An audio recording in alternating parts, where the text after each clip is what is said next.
2 సంవత్సరాల క్రితమే Friday banking ని గవర్నమెంట్ ద్వారా ఒప్పించి, యూనియన్ ద్వారా ఒప్పించి అందరం సఫలమైనాము అని అనుకున్న, మరి నెలలోపే మాకు ఇంప్లిమెంటేషన్ వస్తుంది అని కూడా చెప్పారు. కానీ ఇప్పటి వరకు 2 సంవత్సరాలు గడిచింది. దీనికి ఒక్క రిజల్ట్ చూపివ్వట్లేదు, ఏది ముందుకు తీసుకెళ్లట్లేదు, దీనికి తగ్గట్టు పరిష్కారం కూడా చూపించట్లేదు.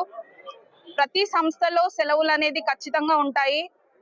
ఎండాకాలం సెలవులు, దసరా సెలవులు, దివాళీ సెలవులు, సంక్రాంతి సెలవులు, ఏ పండుగ తీసుకున్నా 4-5 రోజులు సెలవులు ఉంటాయి. కానీ మేము బ్యాంకింగ్ సెక్టార్ వల్ల మాత్రం ఖచ్చితంగా ప్రతి ఒక్కరికి సర్వీస్ ఉండాలి అని చెప్పి, మన దేశ భవిష్యత్తు ఆర్థిక వ్యవస్థతోటే నడుస్తుంది కాబట్టి మేము ఎలాంటి సెలవులు తీసుకోకుండా మొత్తం సంవత్సరం అంతా ఏ పండుగలకు కూడా ఎక్కువ సెలవులు తీసుకోకుండా కష్టపడి ప్రజలకి సేవని అందిస్తున్నాము.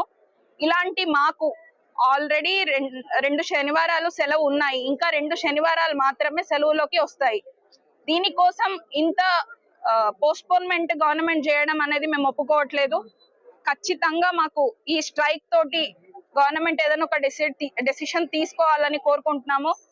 ఒకవేళ దీంట్లో ఇలాంటి స్ట్రైక్ అయ్యాక కూడా ఎలాంటి ఫలితం రాకపోతే మేము ముందుకు ఎన్ని పోరాటాలు చేయడానికైనా సిద్ధంగా ఉన్నాము.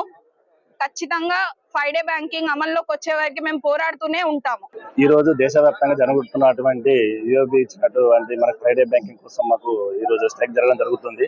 ఆర్థిక శాఖలైనటువంటి మిగతా మన ఇండియాలో అన్నిటికీ ఫ్రైడే బ్యాంకింగ్ ఇచ్చాడు. ముఖ్యంగా ఆర్బీఐకి, ఎల్ఐసికి, మిగతా ఐఆర్డీఏకి అవిటికి ఇచ్చాడు. దానికి మాకు ఒప్పందం జరిగింది. మాకు కూడా ఫ్రైడే బ్యాంకింగ్ ఇస్తామని చెప్పేసి కాలయాపన ప్రభుత్వం చేస్తుంది. మేము కూడా ఇన్ని రోజులు వెయిట్ చేసాము, చేసి ఇప్పటి వరకు ఓపిక నశించి మేము చేస్తామని చెప్పారు. రీసెంట్ గా మేము 2 days బ్యాక్ కూడా మేము ఒప్పందానికి పోయడం జరిగింది. కానీ వాళ్ళు మాకు ఇచ్చినటువంటి ఒప్పందాన్ని మాకు అంగీకరించలేదు. దానివల్ల మేము ఈరోజు స్ట్రైక్ వెళ్ళడం జరుగుతుంది. కాబట్టి మా ఆల్ బ్యాంక్స్ యూనియన్ యూఎఫ్బి ఇచ్చినటువంటి పిలుపు మేరకు మేము అందరం చేయడం జరుగుతుంది. అందరికీ ఇచ్చినటువంటి ఫ్రైడే బ్యాంకింగ్ అనేది మాకు కూడా 5 days వర్కింగ్ ఇవ్వాలని మేము కోరుకుంటున్నాం. చరిత్ర సృష్టించినోడు ఇప్పుడు ఆ చరిత్రని తిరగరాయబోతున్నాడు. అబద్ధాల గోడల్ని బద్దల కొట్టి నిజాలను రాగా మీ ముందుంచబోతున్నాడు.